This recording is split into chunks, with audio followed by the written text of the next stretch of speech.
a Sociedade Brasileira de Terapia de Vida Passada, instituição que se tornou referência no assunto. Ela é autora de vários livros e dedica-se atualmente ao entendimento quântico e espiritual dos ciclos das civilizações do planeta, isto é, as razões de seu esplendor e desaparecimento. Então, vamos receber a doutora Ana Paula.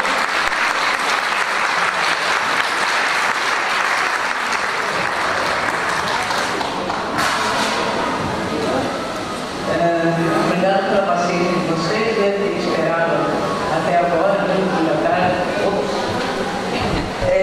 Nós vamos fazer uma coisa bem simples, porque é quase uma continuidade do que o Salvador falou. Muita gente está olhando essa pedra e está dizendo assim: o que essa maluca vai falar? Faça os seus próprios milagres. Nós não estamos aqui, gente, para ensinar ninguém a santo milagreiro, tá? Tudo que nós vamos falar aqui são milagres voltados para a caridade. Porque ficou muito na moda esses anos que passaram, 5 anos para trás mais ou menos, pessoas, especialmente nos Estados Unidos, autores, que se aproveitaram desse fenômeno que está surgindo dentro da ciência, da física quântica, para começar a achar que nós podemos revelar todos os nossos segredos, e nós podemos conseguir todas as coisas que nós queremos. Surgiram livros, que vocês devem ter visto, O Segredo. Então você vai conseguir uma porção de coisas, basta que você use a sua consciência universal e uma porção de outras coisas. Então, o que a gente percebe é que quando a pessoa tenta usar a sua consciência, nós vamos explicar como é que essas coisas acontecem, para obter apenas bens materiais ou em proveito próprio, essas coisas não acontecem. Existe uma pessoa chamada Mukti Goswami, um famoso físico americano, aliás ele é indiano, mas ele é radicado nos Estados Unidos, Dr. Goswami. Eu fui no seminário dele, em São Paulo, muito divertido, ele parece o Chico Xavier, ele escreve aquele peitinho assim, com aquele paletózinho aqui, xadrez, a calça vestinha, com um chapeuzinho de pescador na cabeça, aquela humildade, aquela coisa maravilhosa. E ele dizia assim: bom, se vocês pretendem aprender a fazer milagres ou qualquer coisa parecida, para, por exemplo, conseguir um carro novo, o máximo que vocês vão conseguir é a fábrica do carro, Agora o carro vocês vão ter que trabalhar mesmo para conseguir. Então, vamos pensar nesse título que nós estamos aqui apresentando para vocês apenas como uma possibilidade de a gente acrescentar no nosso arsenal terapêutico de caridade uma intervenção própria nossa. Por exemplo, alguém aqui acredita em milagre? Só eu? Você acredita, Olha, tem um monte de gente que não acredita, Quando sair daqui vai sair acreditando, Por quê? Como é que se processam esses milagres? Do que é que nós estamos falando? Então, nós gostaríamos que vocês abrissem a mente e percebessem uma coisa assim: nós não vamos colocar verdades. Nada que foi falado dentro desse seminário, de todos os outros seminários, são verdades. O que existem são modelos de entendimento da vida, da morte, da divindade, não é mesmo? Então nós vamos mostrar para vocês um modelo que facilita com que nós possamos fazer os nossos próprios milagres. Mas por que nós queremos fazer os milagres? Não é mais fácil pedir para o santo, Nós que somos humanistas, nosso amigo ali, nós podemos pedir para os católicos pedir para os santos da igreja. Nós espíritas pedimos para os espíritos de luz, não é verdade? Todos nós queremos a intercessão de uma entidade de luz para promover os nossos milagres. Você pode ver que muitas vezes acontecem coisas até assim, o nosso parente morreu faz uma semana e nós já estamos rezando para ele, Estudando, pode ser ali, dá para sair um milagrezinho ali e tal, não é? Nós estamos sempre pedindo. Eu nasci numa família kardecista e o meu pai seguiu uma entidade chamada Tio Antônio. A Maria sabe, Era minha prima, Então, o Tio Antônio, ele dizia pra gente assim: a reza que vocês rezam de noite deve bater no teto e cair na cabeça de volta, né? Porque vocês não rezam, vocês apresentam uma relação de pedidos, né? Então a gente pede para um, outro. E a coisa mais engraçada é que a gente não para pensar que isso que a gente está pedindo, eles estão carecas de saber do que a gente precisa, não. Precisa a gente chegar para Jesus, por exemplo, então Jesus é o seguinte, vem cá, ó. Eu estou precisando de tal coisa, ou para o São Benedito, para o São Francisco, para o guia X ou Y. Acho que eles ficam lá, né, pensando na gente, falando, mas que coisa, né? Por que você não me ajuda? Por que você não faz a sua parte? Nós somos uns pidões, na verdade, a gente só pede, nós temos a capacidade, por conta dessa coisa da consciência que o Salvador falou, que nós vamos explicar de uma forma mais simples, nós temos a capacidade de ajudar, interferir no universo de uma forma mais positiva. Nós somos verdadeiros pesos mortos dentro do universo, não é? A gente só pede, e a gente faz muito pouco de fato. Claro, que não os trabalhadores das casas espíritas que estão trabalhando, mas quando a gente pensa no mundo todo, o mundo todo está pedindo o tempo todo, como se essas entidades de luz não soubessem o que precisasse fazer, não é mesmo? Vocês, por exemplo, vocês devem estar assistindo a essas tragédias que estão acontecendo lá no Oriente Médio, lá no norte da Síria, no norte do Iraque, tem um monte de gente morrendo, lá na Nigéria tem aquele grupo lá, Boko Haram, sequestrando as meninas e querendo converter todo mundo. Então, o que a gente faz? A gente vê a notícia, ou a gente está apressado para ver a novela e falar esse negócio não acaba nunca, né? Ou então, quando nós somos assim muito evangelizados, a gente chega e fala, puxa, coitados, né? Coitados. E a gente então pede para alguém ir lá e dar assistência necessária. Já está todo mundo lá, né? Você não faz sua parte.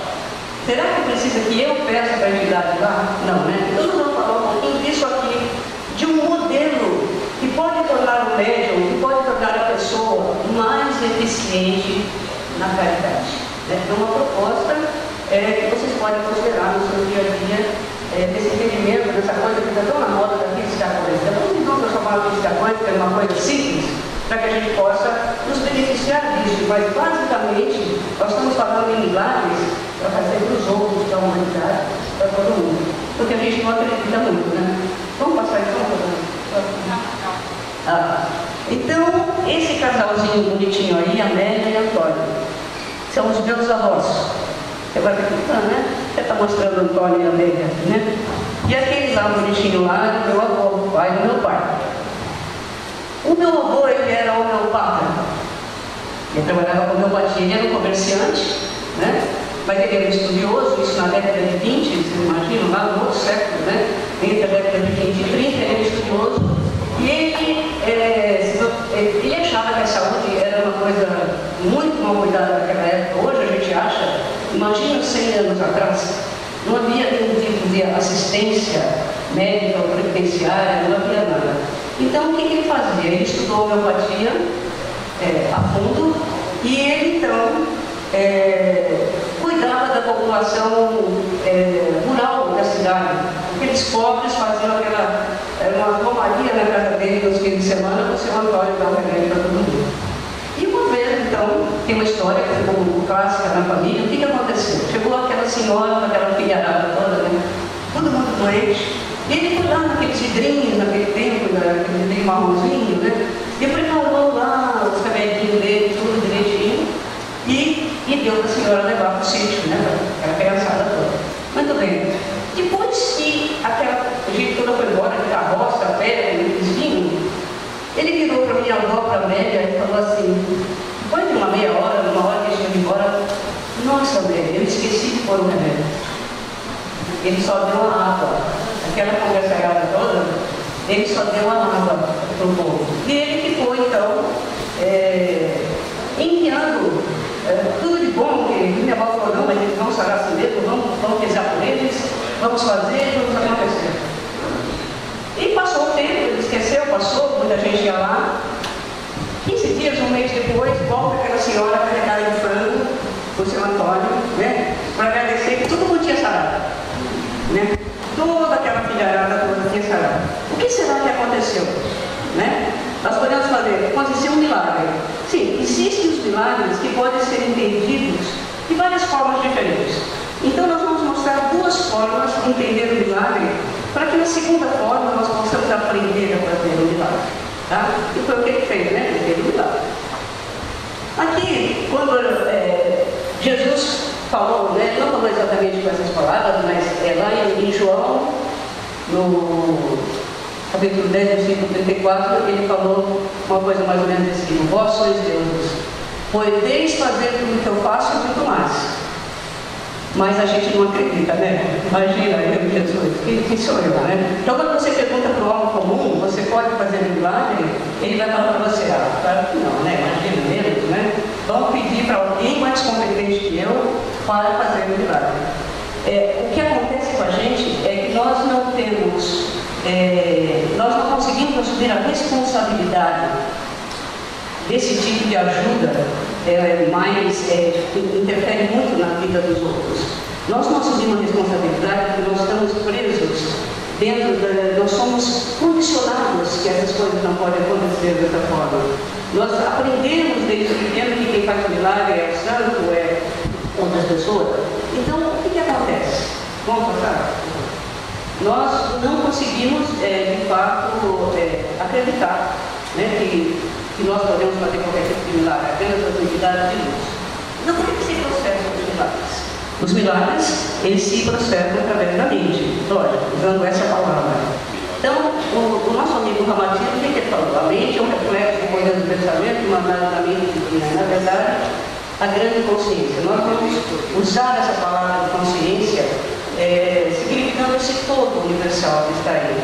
Porque nós vamos ver, quando a gente fala de milagre, que nós costumamos colocar tudo num saco só. Quer dizer, toda a consciência está incluída em todos os detalhes e tudo mais. Então, o que nós vamos fazer? O Cristo, ele falou o que para a gente? Pedir e obtereis. Mas o que nós entendemos? Jesus falou por parábolas. Quando ele falou pedir e obtereis, ele não estava falando apenas para a gente pedir para alguém, para a gente pedir para o outro. Quando você está pedindo para você mesmo, você é capaz de fazer aquele milagre acontecer. Quando a gente fala, eu e o Senhor somos um, palavras de Cristo também, não é verdade? O que ele estava querendo dizer? Nesse modelo que a gente quer apresentar para vocês, nós queremos dizer que nós somos uma grande consciência universal. Quer dizer, nós saímos de um modelo dualista que sou eu e Deus, eu e você, eu e o guia, eu e o animal. Não, nós somos uma única consciência, não, nós somos várias consciências interagindo, somos uma única consciência que está interagindo. Então, o que seria um milagre?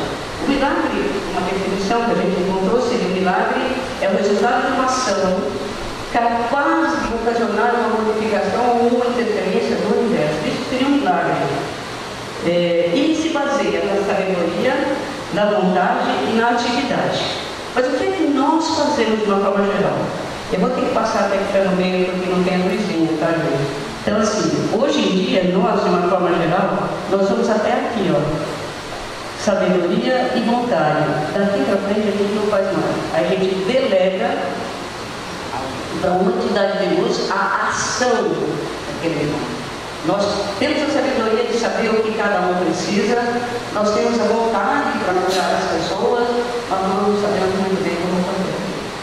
A gente não se arrisca a tentar fazer nenhum milagre ou ajudar as outras pessoas de uma forma que nos parece impossível. Vamos lá para frente. Então nós queríamos mostrar para vocês dois modelos de como é que essas coisas podem acontecer. Então, por exemplo, no modelo tradicional, o milagre é sempre a intercessão dos bons espíritos, não é verdade? Intercessão dos bons espíritos, seja qual for a religião, isso não importa, né? Impulsionada ou não pela fé daquela pessoa que está pedindo milagre, mas baseada no merecimento pessoal de cada um. Infelizmente, nós ficamos muito numa posição um pouco crítica às vezes, e não usamos às vezes nem pedir para uma determinada pessoa, porque a gente fala assim, aquela pessoa não é uma boa pessoa, acho que ela não merece. Né? Eu perguntaria para vocês assim, qual de nós poderia dizer que tem condições de avaliar quem é que merece alguma coisa ou não? quando somos muito críticos, né? Vocês já ouviram aquela história? Todo mundo já deve ter ouvido falar. Uma mulher, ela está doente, perde os filhos, acontece um monte de desgraça, não sei o que, vem um outro sábio e sempre fala assim: ela deve ter feito alguma coisa muito ruim em vida passada, sabe? Porque isso está acontecendo com ela agora. Quem somos nós para dizer uma coisa dessa? Será que essa mulher não é um instrumento da vontade de Deus para que os outros possam ser mais generosos e caridosos?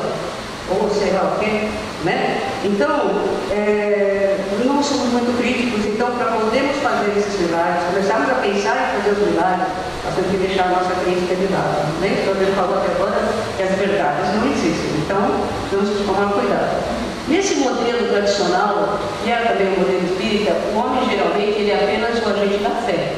Ele tem a fé, ele vai e ele, através da intercessão de uma entidade de luz, ele consegue o milagre, né? Mas sempre através da intercessão.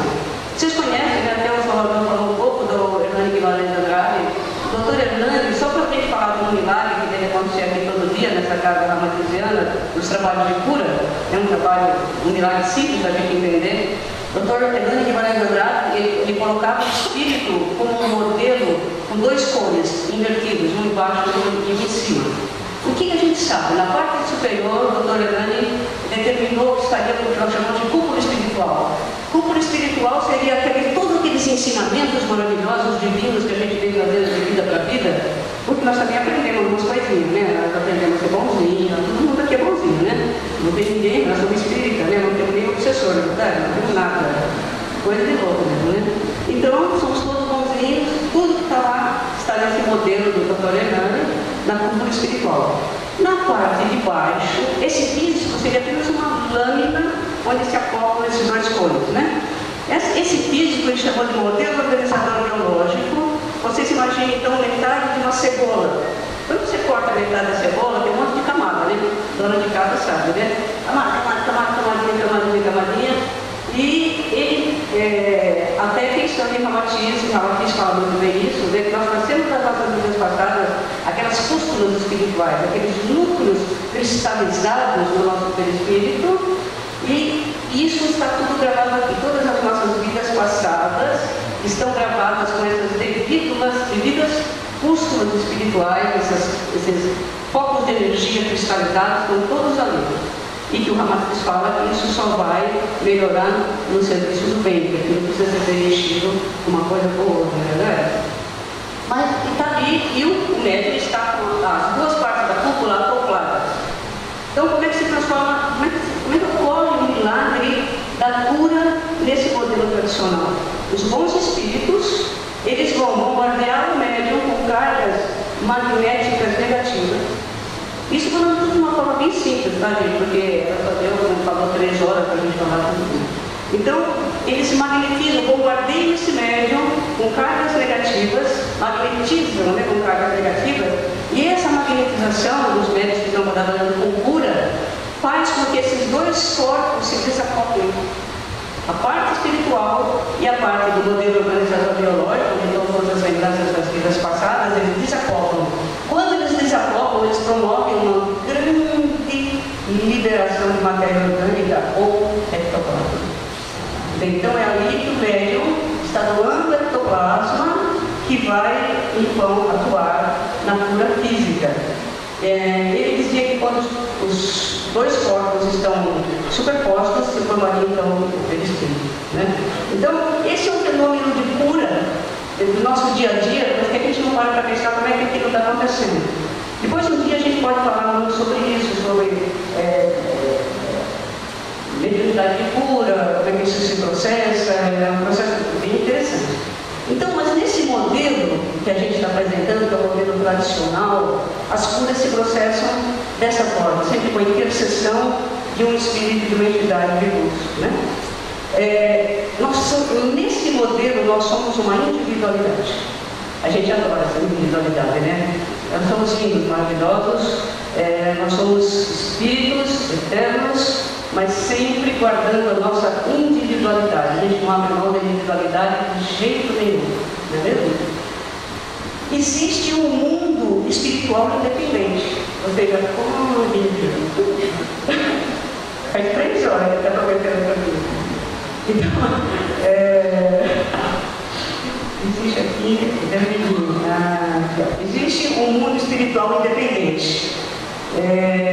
Tudo nesse modelo é uma manifestação ou um fenômeno da matéria. Significa o quê? Que em tudo isso existe um dispêndio de energia. Estamos falando de energia, não é mesmo?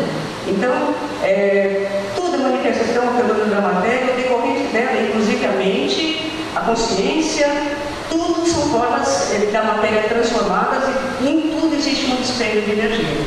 Então, existe uma interação entre o mundo espiritual e a matéria.